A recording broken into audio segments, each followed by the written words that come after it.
आज हम लोग पढ़ने वाले हैं कोशिका के बारे में, कोशिका यानी सेल के बारे में। तो अब सेल ये है क्या? ठीक है, तो इसको देख लेते हैं कि कोशिका क्या है। जीवन की आधारभूत संरचनात्मक और क्रियात्मक इकाई है। क्या है कोशिका? जीवन की आधारभूत संरचनात्मक और क्रियात्मक इकाई। तब ऐसा है क्यों? ऐसा ऐसा हुआ क्यों कि ये कोशिका जीवन की आधारभूत संरचनात्मक और क्रियात्मक इकाई है? तो चलिए इसको समझ लेते हैं इस तरह से। अब एक जो है मान लेते हैं कि ये एक ईंट है, ठीक है। मान लिए कि ये एक ईंट है। अब क्या करते हैं, अब ढेर सारे ईंट को मिला के हम लोग क्या बना सकते हैं? दीवार बना सकते हैं। क्या बना सकते हैं? दीवार बना सकते हैं। अब दीवार को जोड़ दीजिए तो क्या बना लेते हैं? दीवार को जोड़ने के बाद क्या बना लेते हैं हम लोग? कमरा बना लेते हैं, ठीक है। अब क्या होता है, अब तीन चार कमरे को जोड़ दीजिए तो क्या बन जाता है? घर बन जाता है, ठीक है। अब क्या होता है कि अब सात आठ घर मिलके एक कॉलोनी बना लेता है ना। क्या बना लिया? एक कॉलोनी बना लिया। तो हम लोग ये देख रहे हैं कि एक कॉलोनी बनाने के लिए हम लोग को बेसिक चीज किस चीज की जरूरत पड़ी? ईंट की जरूरत पड़ी, है कि नहीं? तो उसी तरह से सेल होता है, यानी कोशिका होते हैं। अगर हम लोग ढेर सारी कोशिका को अगर जोड़ लें आपस में तो क्या बन जाता है? हम लोग का ऊतक बन जाता है, ठीक है। और अगर फिर ढेर सारे ऊतक को जोड़ देते हैं तो बन जाता है हम लोग का अंग। यानी कि जैसे हमारा लीवर है, किडनी है, हार्ट है, ये जितनी सारी चीजें क्या है? अंग है। अब अगर सारे अंगों को जोड़ देते हैं तो क्या बन जाता है? हमारा अंग तंत्र बन जाता है। अब अंग तंत्र में क्या क्या आ जाता है? जैसे हमारा रिस्पायरेटरी सिस्टम है, यानी श्वसन तंत्र है, पाचन तंत्र है, उत्सर्जी तंत्र है कि नहीं? अब ये सारे अंग तंत्र मिलकर के क्या बना देते हैं? हमारा शरीर बना देते हैं। किसका निर्माण करते हैं? शरीर का। तो हम देख रहे हैं कि शरीर के लिए, शरीर को बनने के लिए हमारे बेसिक चीज क्या, किस चीज की जरूरत पड़ी? कोशिका की जरूरत पड़ी। इससे ये पता चलता है कि जो हमारा शरीर का जो निर्माण हुआ है वो कोशिका से हुआ है। अगर ये कोशिका नहीं होता तो हमारे शरीर का निर्माण नहीं होता, ठीक है। तो इससे ये समझ गए कि कोशिका क्या है? हमारे जीवन की आधारभूत संरचनात्मक और क्रियात्मक इकाई है। हमारा दूसरा पॉइंट क्या है कि प्रत्येक जीव का शरीर क्या होता है? कोशिका से ही मिलकर बना होता है। अभी हम लोग जस्ट इसको समझ चुके हैं। अब आगे चलते हैं। अब इसका देख लेते हैं, कोशिका का आकार एवं आकृति। तो कोशिका का जो आकार और आकृति होता है उसके कार्य के हिसाब से होता है, ठीक है। तो अब ये कुछ पॉइंट है, इसको याद कर लीजिएगा कि सबसे छोटी कोशिका किसे कहते हैं? सबसे छोटी कोशिका क्या है? प्लूरोन्यूमोनिया। सबसे छोटी कोशिका क्या है? प्लूरोन्यूमोनिया। ये एक तरह का ना बैक्टीरिया है। ये क्या है? एक तरह का बैक्टीरिया है, ठीक है। और इसका साइज क्या है? 0.1 माइक्रोमीटर, ठीक है। तो ये बैक्टीरिया जो है, इसको जो है ना, इसको माइकोप्लाज्मा भी कहते हैं। यानी प्लूरोनिमोनिया को क्या कहते हैं? माइकोप्लाज्मा भी कहते हैं। हमारा दूसरा पॉइंट क्या है कि सबसे बड़ी कोशिका, सबसे बड़ी कोशिका क्या है? शुतुरमुर्ग का अंडा। ये कितना साइज का होता है? 170 गुना 135 मिलीमीटर। अब यहाँ देख लेते हैं, तीसरा अगला पॉइंट है कि मानव शरीर की सबसे बड़ी कोशिका, यानी हमारे जो ह्यूमन बॉडी है उसकी सबसे बड़ी कोशिका क्या है? तो उसकी सबसे बड़ी कोशिका है तंत्रिका कोशिका, यानी न्यूरॉन। नर्वस सिस्टम जब हम लोग पढ़ेंगे तो हम न्यूरॉन के बारे में जानेंगे। फिलहाल इतना जान लीजिए कि मानव शरीर की सबसे बड़ी कोशिका क्या है? तंत्रिका कोशिका, न्यूरॉन। जो कितना कितना साइज होता है इसका? 1 मीटर से भी अधिक लंबा होता है, ठीक है। आगे क्या है कि जीवाणु की कोशिका, कुछ कोशिका, जीवाणु की जो कोशिका होती है उसकी कुछ कोशिका क्या होती है? एक कोशिकी होती है, यानी कि यूनिसेलुलर, यानी कि एक कोशिका का बना हुआ है। ये जीवाणु, कोई कोई जीवाणु एक ही कोशिका का बना होता है। और कुछ कोशिका जो होती है बहुकोशिकी, यानी कि ढेर सारा कोशिका मिलकर बना होता है। बहु मतलब बहुत ज्यादा, मल्टी, ठीक है। यानी कुछ कोशिका क्या होती है? एक कोशिका की बनी होती है और कुछ कोशिका बहुकोशिकी होती है। तो एक कोशिकीय जीव में कौन कौन से आ जाते हैं? एक कोशिकीय जीव में अमीबा आ जाते हैं, पैरामीशियम आ जाते हैं। ये सारे क्या है? एक कोशिकीय है। उसके बाद नोट में हम लोग एक चीज पढ़ लेते हैं, एक पॉइंट को पढ़ लेते हैं कि कुछ कोशिकाएं क्या है? अपना आकार बदलती है। जैसे अमीबा, अमीबा को जनरली आप लोग बुक में देखे होंगे, अमीबा का कोई शेप नहीं होता। इस तरह से, कभी इस तरह से, कभी इस तरह से, इसको किसी भी तरह से बना लीजिए, ये अमीबा हो गया। और उसी तरह से हमारे जो ब्लड में मौजूद होते हैं डब्ल्यूबीसी, ये डब्ल्यूबीसी का भी शेप क्या है? जो साइज शेप है ये अनियमित है, आकार मतलब बदलते रहता है, ओके। और इसी डब्ल्यूबीसी को क्या कहते हैं हम लोग? ल्यूकोसाइट कहते हैं। क्या कहते हैं हम लोग? ल्यूकोसाइट्स। ठीक है, अब चलते हैं अगले पॉइंट पे।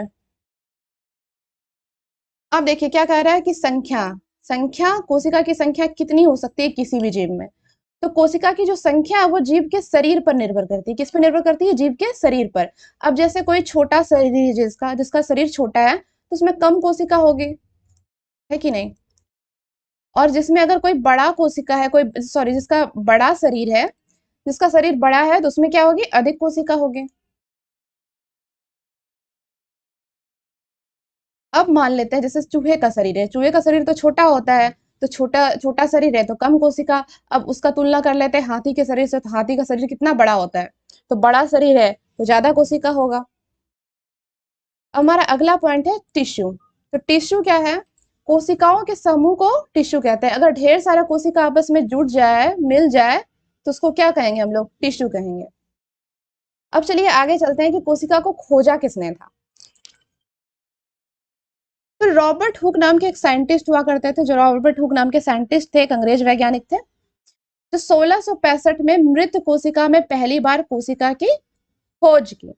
आपको ईयर याद नहीं रखना है, आपको सिर्फ इतना याद रखना है कि पहली बार कोशिका किसने खोजी, पहली बार कोशिका किसने खोजी?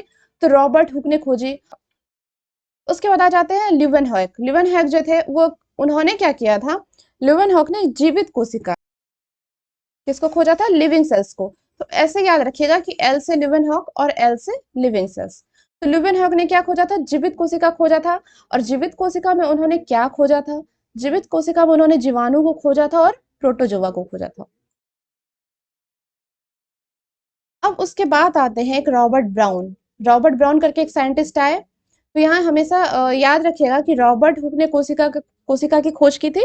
और रॉबर्ट ब्राउन ने क्या खोजा था? रॉबर्ट ब्राउन ने देखा कि जब सेल को उन्होंने ध्यान से देखा, तो उन्होंने देखा कि उनके केंद्र में, सेंटर में एक गोलाकार रचना है।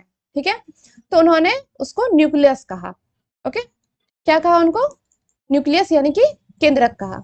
तो रॉबर्ट ब्राउन ने क्या किया? केंद्रक की खोज की और क्या बताया कि कोशिका के केंद्र में पाया जाता है।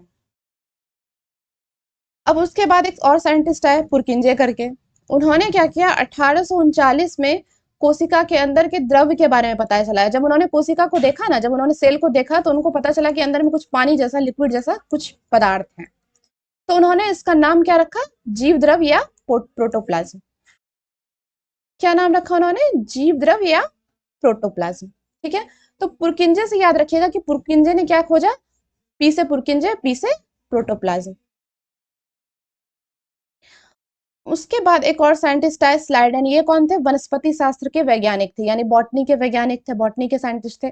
उन्होंने बताया कि जो पादप का जो शरीर होता है वो बना होता है किससे? सूक्ष्म कोशिका से बना होता है। ठीक है, और उसके बाद फिर एक स्वान नाम के साइंटिस्ट आए। स्वान नाम के जो साइंटिस्ट थे, ये क्या थे? एनिमल मतलब कि जंतु वैज्ञानिक थे। तो इन्होंने क्या कहा कि जंतु का शरीर भी सूक्ष्म कोशिकाओं से मिलकर बना होता है। ठीक है, तो उसके बाद इन दोनों ने जो थ्योरी दिया, इन दोनों की थ्योरी को मिलाकर के ही क्या बना? सेल थ्योरी बना। क्या बना? सेल थ्योरी, यानी कि कोशिका सिद्धांत दिया। क्या दिया इन दोनों ने? कोशिका सिद्धांत। यहाँ पे है कि स्लाइडेन और स्वान ने, दोनों ने मिलाकर क्या दिया? कोशिका सिद्धांत दिया। और क्या कहा कि कोशिका जो है शरीर की संरचनात्मक इकाई है। तो कोशिका सिद्धांत क्या था हमारा? कि कोशिका क्या है? शरीर की संरचनात्मक इकाई है। तो हम लोग पढ़ लेते हैं, अब आगे पढ़ लेते हैं हम लोग स्ट्रक्चर ऑफ सेल, यानी कोशिका की रचना, संरचना। कोशिका की संरचना कैसे कैसे हुई है उसको देख लेते हैं। तो पहले कोशिका की संरचना में ना इसको 3 पार्ट में बांटा गया। तो पहला पार्ट में हम लोग ले चुके हैं कोशिका झिल्ली और कोशिका भित्ति, यानी कि सेल मेम्ब्रेन और सेल वॉल। सेल मेम्ब्रेन और सेल वॉल। दूसरा पार्ट में आ जाता है कोशिका द्रव्य, यानी कि साइटोप्लाज्म, या इसको प्रोटोप्लाज्म भी कहते हैं, यानी जीव द्रव्य। कोशिका के अंदर तरल पदार्थ बिखरा हुआ रहता है, इसी को हम लोग क्या कहते हैं? साइटोप्लाज्म, साइटोप्लाज्म कहते हैं, यानी कि कोशिका द्रव्य कहते हैं। तो अब इसी कोशिका द्रव्य के अंदर में बहुत सारे ऑर्गन रहते हैं, जैसे कि अंतःप्रद्रवी जालिका, ribosome, Golgi complex, lysosome, mitochondria, लवक या प्लास्टिड, रसधानी या वैक्यूल, ये सेंट्रोसोम, माइक्रोट्यूब्यूल्स, ये सारे ऑर्गन बिखरे हुए रहते हैं। हम लोग आगे इन सब के बारे में डिटेल में पढ़ेंगे, ठीक है। लेकिन पहले फिलहाल इतना जान लेते हैं कि कोशिका को तीन कोशिका की संरचना को तीन पार्ट में बांटा गया। एक कोशिका झिल्ली और कोशिका भित्ति, दूसरा कोशिका द्रव्य, और तीसरा हमारा क्या है, ये केंद्रक है, न्यूक्लियस है। अब हम लोग थोड़ा सा सेल को देख लेते हैं, जान लेते हैं एनिमल सेल और प्लांट सेल के बारे में कि वो होता कैसा है, किस तरह से होता है, उसकी संरचना को देख लेते हैं। तो ये वाला सेल जो है ये एनिमल सेल है, ये क्या है, प्लांट सेल है। तो आप पहले इस संरचना को देख लीजिए, उसके बाद हम लोग एनिमल सेल और प्लांट सेल को बारी बारी से बनाएंगे और कैसे बनाया जाता है इसको सीखेंगे। तो ये क्या है, ये पूरे पूरे तरीके से ये क्या है, कोशिका है। और ये कोशिका जो जो लाइनिंग आपको ये दिख रही है, ये ब्लैक कलर की जो लाइनिंग है, इसी को हम लोग क्या कहते हैं, सेल मेम्ब्रेन, यानी कि कोशिका झिल्ली। सबसे बाहरी हिस्सा होता है हमारा ये कोशिका झिल्ली। सेल का सबसे बाहरी हिस्सा होता है कोशिका झिल्ली। एक तरह से समझिए कि ये कवच के रूप में कार्य करता है, प्रोटेक्शन देता है सेल को, ठीक है। ये जो बीच वाला पार्ट आप ये येलो कलर का जो पार्ट देख रहे हैं, ये वाला जो पार्ट देख रहे हैं, ये क्या है, ये न्यूक्लियस है, केंद्रक है। क्या है ये, केंद्रक है। और इसके बीच में क्या है, न्यूक्लियोलस है, यानी कि केंद्रिका है। इसके बारे में हम लोग जब केंद्रक को पढ़ेंगे तब हम लोग इसके बारे में डिटेल से पढ़ेंगे। अब ये जो आपको ये जो पर्पल कलर का जो ये दिख रहा है और इसके ऊपर में ये जो दानेदार चीज दिख रही है, ये क्या है, ये रफ एंडोप्लाज्मिक रेटिकुलम है, यानी कि खुरदरी अंतःप्रद्रव्य जालिका। और ये जो ब्लू वाला पार्ट आपको दिख रहा है यहाँ पर और यहाँ पर, ये क्या है, स्मूथ एंडोप्लाज्मिक रेटिकुलम है, यानी कि चिकनी अंतःप्रद्रव्य जालिका। ये रेड रेड वाला जो पदार्थ दिख रहा है, ये रेड कलर, यहाँ पे रेड कलर, ये रेड कलर, ये क्या है, माइटोकॉन्ड्रिया, यानी energy of power house. Okay. और ये जो छोटे छोटे आपको ये जो ये दिख रहे हैं, ये जो छोटे छोटे ग्रीन कलर के जो चीज दिख रहे हैं, ये वैक्यूल है, यानी रसधानी इसको कहते हैं, या रिक्तिका भी कहते हैं। यानी कहने का मतलब ये खाली जगह होती है जिसमें क्या होता है, रस भरा हुआ रहता है। अब ये जो लाइट पिंक जैसा जो आपको दिख रहा है, ये क्या है, गोल्जी एपरेटस है, गोल्जी काय जिसको भी कहते हैं। और ये जो पूरे कोशिका में जो ब्लू लाइट ब्लू कलर का जो ये मटेरियल है, लिक्विड टाइप का है, ये क्या है, इसको इसी को हम लोग क्या कहते हैं, साइटोप्लाज्म कहते हैं, यानी कि कोशिका द्रव्य कहते हैं। क्या कहते हैं, कोशिका द्रव्य। हम लोग एनिमल सेल देख लिए, अब थोड़ा सा प्लांट सेल देख लेते हैं कि प्लांट सेल में क्या क्या रचनाएं होती हैं। तो सबसे पहले ये जो बाहरी वाला हिस्सा, ये जो देख रहे हैं ना, ये ग्रीन कलर का जो बाहरी वाला हिस्सा है, ये क्या है, इसको हम लोग कहते हैं सेल वॉल। क्या कहते हैं हम लोग, सेल वॉल, यानी कि कोशिका भित्ति, ठीक है। और इसके जो अंदर वाला जो येलो वाला जो लाइनिंग देख रहे हैं, येलो कलर का जो लाइनिंग है, ये क्या है, सेल मेम्ब्रेन है, कोशिका झिल्ली। आप लोग एक चीज नोटिस किए होइएगा कि हम लोग एनिमल सेल में सेल वॉल को नहीं पढ़े, क्योंकि एनिमल सेल में सेल वॉल क्या होता है, अब्सेंट होता है। सेल वॉल सिर्फ क्या होता है, प्लांट सेल में ही प्रेजेंट होता है। उसके बाद ये क्या है, ये पिंक जैसा जो मटेरियल है, ये है गोल्जी एपरेटस। ये जो छोटा सा जो पार्ट देख रहे हैं आपको, इसको क्या कहते हैं, वेसिकल्स कहते हैं। ये बड़ा वाला जो पार्ट है, ये ब्लू कलर का जो ये दिख रहा है, ये वैक्यूल है, यानी कि रसधानी है। ये आपका ऑरेंज और ये जो पिंक कलर का है, ये क्या है, ये आपका न्यूक्लियस कहलाता है। और ये न्यूक्लियस का ही पार्ट है, ये जो इंटरनल पार्ट जो दिखाया जा रहा है, ये न्यूक्लियस का ही पार्ट है। ये हम लोग जब न्यूक्लियस पढ़ेंगे तो उसमें हम जानेंगे। ये क्या है, ये माइटोकॉन्ड्रिया है, यहाँ पे ये माइटोकॉन्ड्रिया है, ये माइटोकॉन्ड्रिया है, ये माइटोकॉन्ड्रिया है। इसके बाद ये न्यूक्लियस से ही सटा हुआ एंडोप्लाज्मिक रेटिकुलम है। इस साइड वाला पार्ट स्मूथ वाला एंडोप्लाज्मिक रेटिकुलम है, और ये जो रफ आपको दानेदार दिख रहा है, ये है रफ एंडोप्लाज्मिक रेटिकुलम। ये ग्रीन वाला जो पार्ट है, ये ग्रीन वाला पार्ट क्या कहलाता है, क्लोरोप्लास्ट कहलाता है। क्लोरोप्लास्ट क्या होता है, जो प्लांट को क्या कहता है, कलर देने का काम करता है। और ये जो येलो वाला पार्ट आप देख रहे हैं यहाँ, जो पूरी सेल में बिखरी हुई है, ये क्या है, साइटोप्लाज्म है। ये क्या है, कोशिका द्रव्य, यानी कि साइटोप्लाज्म है, ठीक है। ये वाला पार्ट क्या है, ये पिंक का पार्ट, ये वाला पिंक वाला पार्ट लाइसोसोम कहलाता है। और ये क्या है, प्रोक्सिसोम है, जो कि इसके बारे में हम लोग आगे पढ़ेंगे। तो हम लोग मोटा मोटे तौर पे हम लोग सेल का स्ट्रक्चर देख लिए। तो चलिए हम लोग अब इसको बना कर देखते हैं कि इसको बनाना कैसे है। सबसे पहले हम लोग एनिमल सेल यानी जंतु कोशिका को बनाते हैं।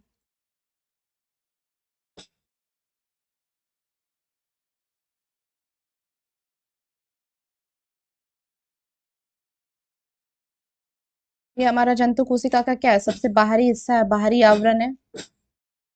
क्या है, सबसे बाहरी आवरण है। इसको हम लोग क्या कहेंगे, सेल मेम्ब्रेन कहेंगे, या फिर कोशिका झिल्ली कहेंगे।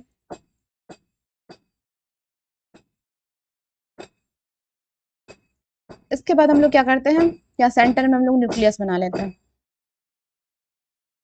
सेंटर में हम लोग न्यूक्लियस बना लिए। क्या हो गया, ये केंद्रक हो गया। और ये वाला पार्ट क्या कहलाया, केंद्रिका कहलाया। ओके। उसके बाद क्या करेंगे हम लोग, इससे सटा हुआ यहाँ पर एंडोप्लाज्मिक रेटिकुलम को बना लेंगे।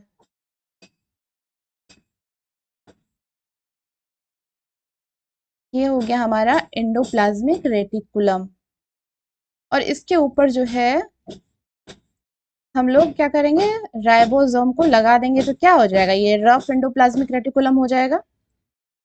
क्या हो जाएगा, ये रफ एंडोप्लाज्मिक रेटिकुलम, या फिर खुरदरी अंतः प्रद्रव्य जालिका। खुरदरी या दानेदार अंतः प्रद्रव्य जालिका। ठीक है।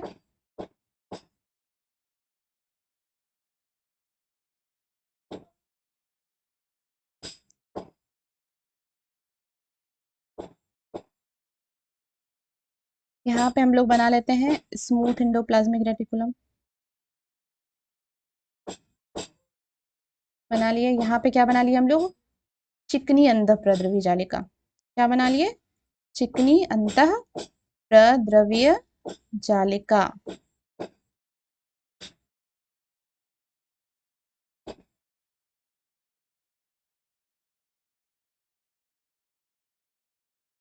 यहीं पे हम लोग बना लेते हैं गोल्जी एपरेटस।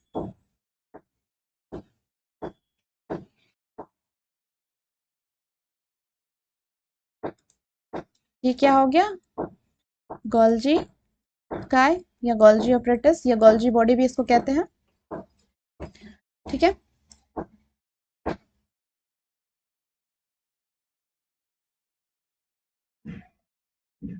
ये क्या हो गया, ये हो गया हमारा माइटोकॉन्ड्रिया। ये क्या हो गया, ये हो गया हमारा माइटोकॉन्ड्रिया।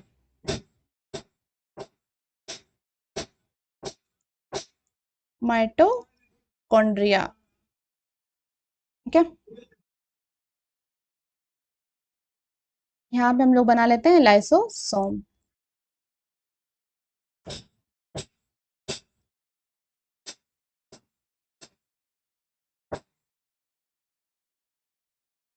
ये छोटे छोटे क्या वैक्यूल्स हैं। ये क्या हो गए, वैक्यूल्स यानी कि राजधानी, या फिर रिक्तिका भी कह सकते हैं इसको।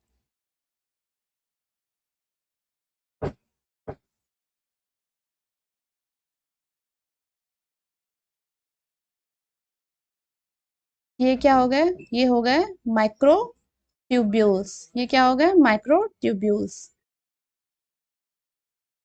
Micro tubules. इन सब के बारे में हम लोग डिटेल से धीरे धीरे पढ़ेंगे कि ये सारी चीजें होती क्या है और इनका कार्य क्या है, फंक्शन क्या है।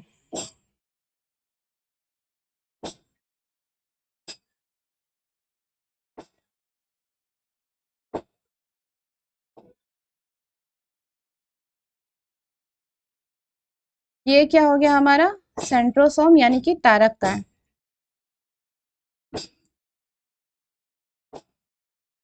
ओके।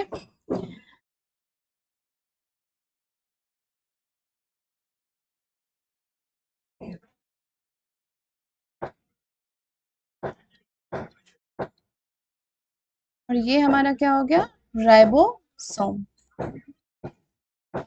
तो हम लोग एनिमल सेल बना लिए। तो एनिमल सेल में क्या बना लिया हम लोगों ने, plasma membrane, sorry plasma membrane सबसे पहले बाहरी हिस्सा हमारा क्या हो गया, कोशिका झिल्ली हो गया, प्लाज्मा मेम्ब्रेन या सेल मेम्ब्रेन हो गया। उसके बाद ये क्या हुआ, ये सारे ऑर्गन बना लिए। लेकिन ये सारे ऑर्गन बिखरे कहाँ हैं? ये सारे ऑर्गन हैं कहाँ पर? हमारे साइटोप्लाज्म में। कहाँ है? साइटोप्लाज्म यानी कि कोशिका द्रव में है। कहाँ है? कोशिका द्रव में है।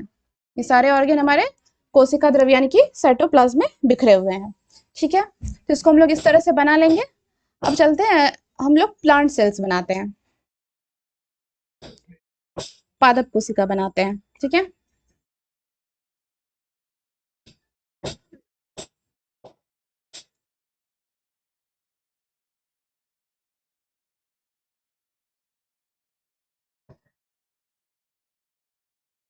ये हमारा बाहरी हिस्सा हो गया।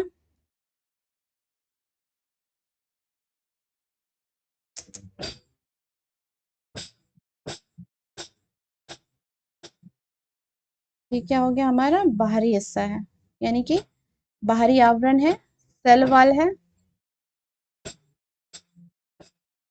ये क्या है? हमारा बाहरी हिस्सा है।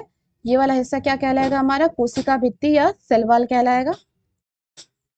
कोशिका भित्ति या सेल वॉल। और ये जो अंदर वाला लाइनिंग है, ये हमारा कहलाएगा कोशिका झिल्ली यानी प्लाज्मा मेम्ब्रेन या सेल मेम्ब्रेन। ठीक है, के बाद यहाँ पे हम लोग बना लेते हैं बड़ा सा वैक्यूल। हम ये प्लांट सेल में क्या होता है ना कि वैक्यूल्स बड़ा होता है उसकी तुलना में, जंतु कोशिका के तुलना में प्लांट सेल में क्या होता है कि वैक्यूल रसधानी बड़े साइज की होती है। ओके, अब यहाँ हम लोग बना लेते हैं सेंटर में न्यूक्लियस। ये न्यूक्लियोलस। ये क्या हो गया? हमारा केंद्रक।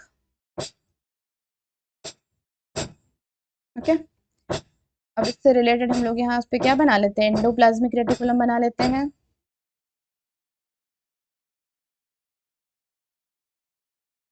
Rough endoplasmic reticulum.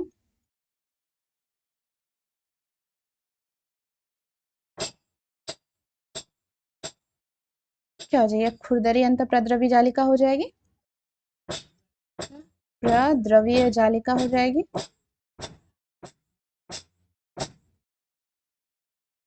यहाँ पे बना लेते हैं स्मूथ अंतःप्रद्रवी जालिका यानी चिकनी। ये क्या हो जाएगी?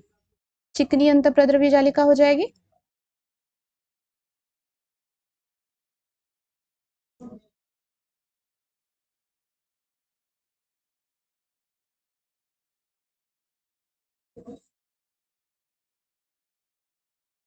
गोल्जी कॉम्प्लेक्स को ना हम लोग ऊपर बना लेते हैं। चलिए यहाँ पे बना लेते हैं गोल्जी कॉम्प्लेक्स को।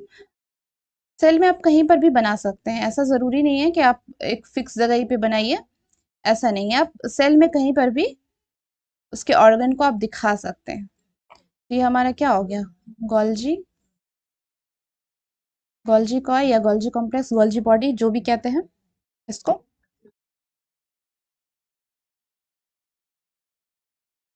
यहाँ पे हम लोग क्या बना लेते हैं? राइबोसोम बना लेते हैं। ये क्या हो गया? हमारा राइबोसोम।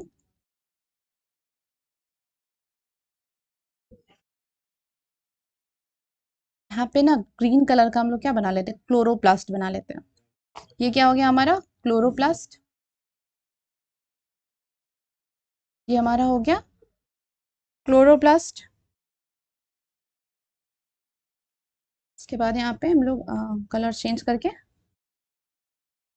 माइटोकॉन्ड्रिया बना लेते हैं।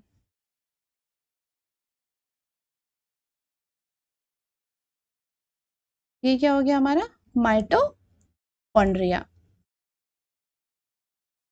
माइटोकॉन्ड्रिया।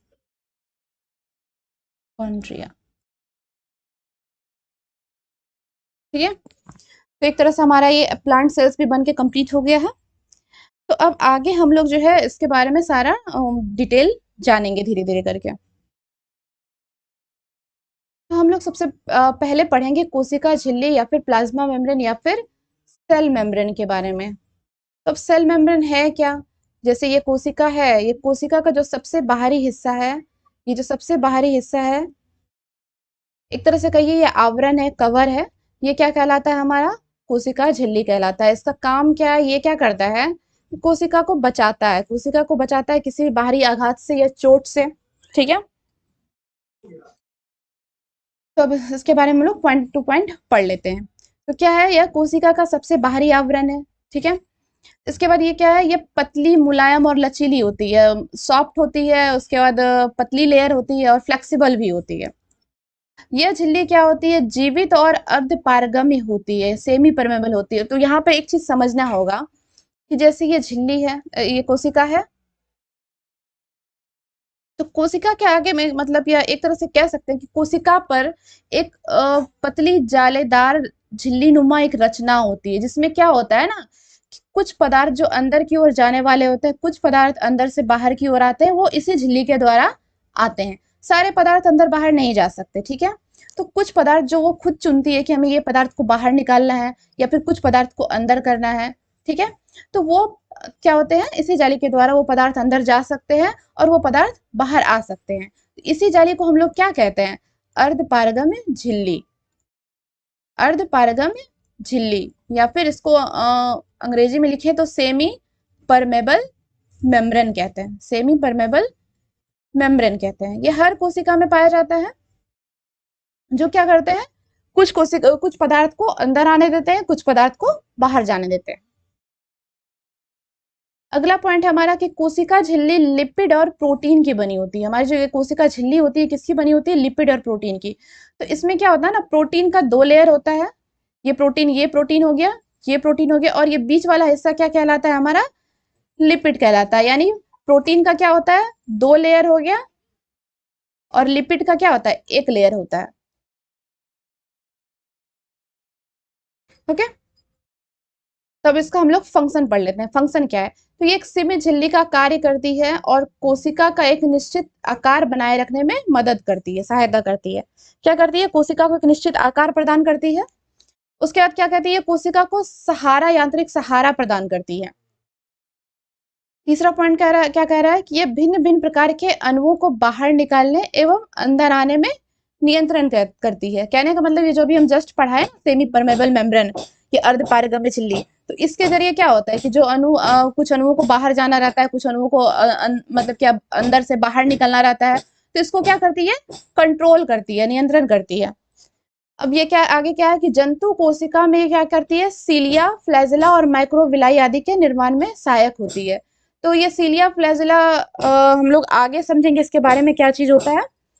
तो मेनली इसका काम जो होता है, ये सीलिया फ्लैजेला का काम क्या होता है, ये सेल को मूवमेंट करने में मदद करती है। ओके, के बाद हम लोग पढ़ लेते हैं कोशिका भित्ति, यानी कि सेल वॉल। तो सेल वॉल हम लोग अभी हम लोग जस्ट पढ़े हैं, अभी हम लोग जो प्लांट सेल बना रहे थे, तो उसमें हम लोग इसका स्ट्रक्चर को भी हम लोग स्टडी किए हुए हैं। तो सेल वॉल क्या होता है, एक बाहरी हिस्सा होता है जो काफी कड़ा होता है, और ये सिर्फ प्लांट में पाया जाता है, ठीक है। ये सिर्फ प्लांट में पाया जाता है, और ये क्या है, एक बाहरी हिस्सा है, सबसे बाहरी हिस्सा, और कड़ा हिस्सा होता है, और डेड सेल होता है। आप लोग जो पेड़ पौधा देखते होंगे, तो पेड़ पौधा का ये जो बाहरी छाल होता है, ये जो बाहरी छाल है, जो बाहरी छाल है, यही हमारा क्या है, सेल वॉल है। ओके, और ये बना किसका होता है, सेल्यूलोज का बना होता है। बना किसका होता है, सेल्यूलोज का बना होता है, और ये भी क्या होता है, परमेबल होता है, पारगम्य होता है। यानी कि इसके जरिए भी कुछ पदार्थ या अणु अंदर बाहर कर सकते हैं। तो इसको पॉइंट टू पॉइंट पढ़ लें। यह क्या है, यह सिर्फ पादपों में पाई जाती है, ठीक है, ये पॉइंट हो गया। अब आगे क्या है कि पादप कोशिका में चारों ओर से एक मोटे और कड़े आवरण द्वारा घिरी होती है, और इसी को हम लोग क्या कहते हैं, सेल वॉल कहते हैं। अगला पॉइंट है, ये सेल्यूलोज की बनी होती है, और क्या होती है, पारगम्य होती है। अगला है कि कोशिकाओं को संरचनात्मक दृढ़ता प्रदान करती है, और इस कारण क्या होता है, कोशिका भित्ति कड़ी और निर्जीव हो जाती है। इसका फंक्शन क्या है, ये कोशिका को निश्चित रूप प्रदान करती है। ये कोशिका और कोशिका झिल्ली को सुरक्षा और सहारा भी प्रदान करती है। और तीसरा पॉइंट क्या है कि कोशिका को क्या करती है, सूखने से बचाती है, कि कोशिका के अंदर जो लिक्विड होता है, जो तरल पदार्थ होता है, वो सूख ना जाए, इसके लिए इसको बचाती है। कोशिका द्रव्य साइटोप्लाज्म, हमारा अगला संरचना है, सेल का संरचना क्या है हमारा, कोशिका द्रव्य साइटोप्लाज्म। तो ये होता क्या है, ये जीव द्रव्य का वह भाग जो कोशिका भित्ति और केंद्रक के बीच होता है, उसे क्या कहते हैं, कोशिका द्रव्य साइटोप्लाज्म कहते हैं। तो अभी हम लोग स्ट्रक्चर एनिमल और प्लांट सेल का स्ट्रक्चर बना के देख लिए थे, और उसमें देखे थे कि साइटोप्लाज्म कहाँ है। तो ये जो न्यूक्लियस है ये केंद्रक है। केंद्रक और सेल वाल या सेल मेम्ब्रेन के बीच वाला जो ये तरल पदार्थ, ये जो हिस्सा है, इसको हम लोग क्या कहते हैं? कोशिका द्रव या साइटोप्लाज्म कहते हैं। कोशिका द्रव या साइटोप्लाज्म कहते हैं। अब ये होता कैसा? चिपचिपा होता है, थोड़ा सा मतलब पाराभासी, मतलब ट्रांसलूसेंट, यानी कि आर पार इसको देख सकते हैं, हल्का हल्का देख सकते हैं, ऐसा नहीं कि पूरा का पूरा देख सकते हैं, हल्का हम लोग आर पार इसके देख सकते हैं। और इसमें बहुत सारा क्या होता है? अकार्बनिक पदार्थ यानी मिनरल होते हैं, खनिज लवण होते हैं, बहुत सारे क्या होते हैं? मिनरल्स होते हैं। इसके अलावा कार्बनिक पदार्थ भी पाए जाते हैं, कार्बोहाइड्रेट, वसा, प्रोटीन इत्यादि इसमें पाए जाते हैं। और इसी साइटोप्लाज्म में हमारे ढेर सारे ऑर्गन बिखरे रहते हैं, जैसे माइटोकॉन्ड्रिया है, गोल्गी बॉडी है, सेंट्रोसोम है, माइक्रोट्यूब्यूल्स है, ये सारे क्या होते हैं? हमारे साइटोप्लाज्म में ही स्थित होते हैं। ठीक है, तो अगला पॉइंट है कि कोशिका द्रव एक बहुत ही गाढ़ा, पारभासी और चिपचिपा पदार्थ है। और इसमें क्या होता है? अनेक अकार्बनिक पदार्थ जैसे खनिज लवण और जल होते हैं। कार्बनिक पदार्थ जैसे क्या है? कार्बोहाइड्रेट, वसा, प्रोटीन, ये सब होते हैं। इसके अलावा इसमें अनेक रचनाएं होती है जिनका कार्य क्या क्या अलग अलग होता है, और इसको क्या कहते हैं हम लोग? सेल ऑर्गन कहते हैं। और ये सेल ऑर्गन क्या क्या है? ये सेल ऑर्गन है एंडोप्लाज्मिक रेटिकुलम है, गोल्गी कॉम्प्लेक्स है, राइबोसोम है, लाइसोसोम है, माइटोकॉन्ड्रिया है, प्लास्टिड या लवक है, वैक्यूल है, सेंट्रोसोम है, माइक्रोट्यूब्यूल्स है, ये सारे क्या है? ऑर्गन है जो कि किस में पाए जाते हैं? साइटोप्लाज्म में बिखरे हुए होते हैं।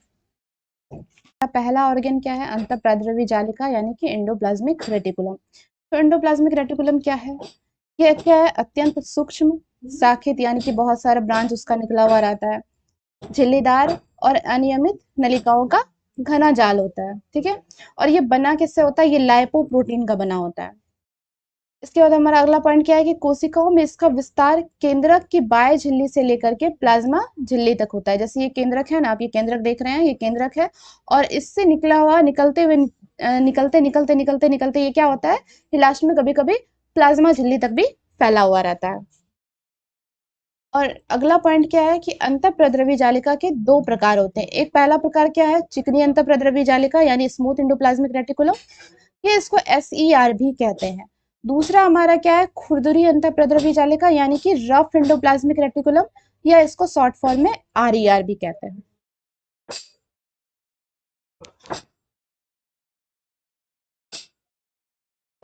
फंक्शन क्या है एंडोप्लाज्मिक रेटिकुलम का? फंक्शन, तो पहला फंक्शन ये है कि अंतःप्रद्रवी जालिका क्या होती है? एक ट्यूब जैसी रचना होती है। इस तरह से क्या होता है? एक ट्यूब जैसी रचना होती है, और इस ट्यूब के अंदर क्या होता है? ढेर सारा तरल भरा हुआ रहता है।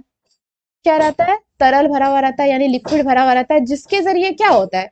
कि कोशिका द्रव में जो भी अदर पदार्थ होता है, या साइटोप्लाज्म में क्या करता है? बहुत सारा जो अन्य पदार्थ होता है या फिर प्रोटीन वगैरह, इसका संचार करती है। कहने का मतलब है कि ये अपने अंदर लिक्विड में बहुत सारा प्रोटीन ले लेगी, या कोई भी अदर मिनरल ले लेगी, या कोई भी पदार्थ ले लेगी, और इसको क्या करेगी?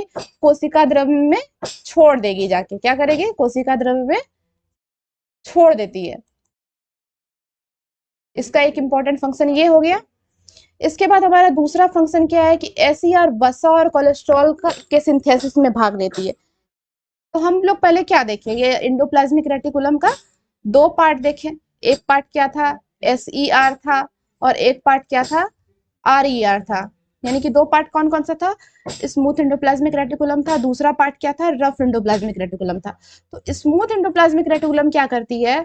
फैट और कोलेस्ट्रॉल का सिंथेसिस करती है। सिंथेसिस मतलब निर्माण करना, यानी क्या करती है? फैट और कोलेस्ट्रॉल का निर्माण करती है, उसके निर्माण में भाग लेती है। ओके, तो इसमें से कुछ वसा क्या करता है? कुछ फैट क्या करता है? प्रोटीन के साथ मिल जाता है। कुछ क्या करता है? फैट प्रोटीन के साथ मिल जाता है, और इसके साथ मिल करके क्या बनाता है? सेल मेम्ब्रेन बना लेता है। क्या बना लिया? सेल मेम्ब्रेन, यानी कि कोशिका झिल्ली बना लिया। इसको क्या करता है? ये कुछ वसा और प्रोटीन मिल करके क्या करता है? सेल मेम्ब्रेन बनाने में मदद करता है। और इसी प्रक्रिया को हम लोग क्या कहते हैं? झिल्ली जीवात जनन, या फिर मेम्ब्रेन बायोजेनेसिस। तो हमारा दूसरा पॉइंट भी यही कह रहा है कि SER क्या करता है? वसा और कोलेस्ट्रॉल सिंथेसिस में भाग लेता है, और कुछ वसा और प्रोटीन के साथ मिल करके क्या बना देता है? कोशिका झिल्ली बनाने में सहायता करता है। और इसी प्रक्रिया को हम लोग क्या कहते हैं? झिल्ली जीवात जनन कहा जाता है। ठीक है, अगला पॉइंट क्या है कि कोशिका द्रव को ये यांत्रिक सहायता प्रदान करती है, यानी साइटोप्लाज्म को क्या करती है? यांत्रिक यांत्रिक सहायता प्रदान करती है। इसके बाद क्या है हमारा अगला पॉइंट कि कोशिका विभाजन के समय ये सेल प्लेट का निर्माण करती है और केंद्रक झिल्ली के निर्माण में भाग लेती है, ये तो है ही। 5वां पॉइंट कह रहा है कि SER यानी स्मूथ एंडोप्लाज्मिक रेटिकुलम क्या करती है, विष और दवा का क्या करती है, डिटॉक्सिफिकेशन करने में महत्वपूर्ण भूमिका अदा करती है। उसके बाद 6ठा पॉइंट क्या क्या कह रहा है कि केंद्रक से कोशिका द्रव में आनुवंशिक पदार्थों को जाने का रास्ता बनाती है। कहने का मतलब ये है कि केंद्रक है, ये केंद्रक है, ये हमारा केंद्रक है। इसमें जो हमारा ये क्रोमेटिन क्रोमोसोम वगैरह जो रहता है, क्रोमोसोम रहता है, क्रोमेटिन रहता है, और क्रोमोसोम के अंदर ही क्या रहता है, डीएनए रहता है। इसी के अंदर क्या रहता है, हमारा डीएनए रहता है। तो इस डीएनए का ही रास्ता बनाती है, ये क्या करती है, इधर से एंडोप्लाज्मिक रेटिकुलम के जरिए ये क्या होता है, हमारे सेल में जाता है।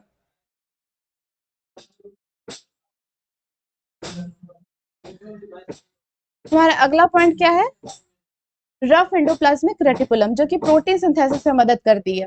रफ एंडोप्लाज्मिक रेटिकुलम क्या करता है, प्रोटीन का निर्माण में मदद करता है। स्मूथ एंडोप्लाज्मिक रेटिकुलम क्या करता था, हमारा फैट और कोलेस्ट्रॉल बनाता था। और रफ एंडोप्लाज्मिक रेटिकुलम क्या करेगा, हमारा प्रोटीन का निर्माण करेगा। ठीक है। हम लोग का दूसरा ऑर्गन क्या है, राइबोसोम। अब राइबोसोम कहाँ होता है, ये कहाँ पाया जाता है, तो ये अंतःप्रद्रवी जालिका यानी कि एंडोप्लाज्मिक रेटिकुलम की झिल्लियों की सतह पर सटा होता है। इसलिए हम जिस एंडोप्लाज्मिक रेटिकुलम की झिल्ली पर राइबोसोम सटा हुआ रहेगा, उसी को हम लोग क्या कहते हैं, रफ एंडोप्लाज्मिक रेटिकुलम कहते हैं। क्या कहते हैं, उसी को हम लोग रफ एंडोप्लाज्मिक रेटिकुलम कहते हैं। इसके अलावा ये कहाँ पाया जाएगा, ये अकेले भी रहता है, ये गुच्छों में भी कोशिका द्रव में बिखरा रहता है। अब जो राइबोसोम गुच्छा में मिलता है उसको हम लोग क्या कहेंगे, पॉलीराइबोसोम कहेंगे या पॉलीसोम कहेंगे। पॉली कहने का भी मतलब है कि अनेक या बहुत सारा, अनेक या बहुत सारा, यानी कि गुच्छे में तो बहुत सारा राइबोसोम रहेगा, इसलिए उसको क्या कहे, पॉलीराइबोसोम कह दिए। अब इसकी रचना क्या किससे बनी होती है, ये प्रोटीन और आरएनए की बनी होती है। ठीक है। तो इसका क्या फंक्शन है, इसका एक ही फंक्शन है कि राइबोसोम में प्रोटीन का निर्माण होता है, प्रोटीन का सिंथेसिस होता है। तो आज का क्लास यहीं खत्म करते हैं। अगले क्लास में हम लोग आगे और भी जितने ऑर्गन है उसको पढ़ेंगे।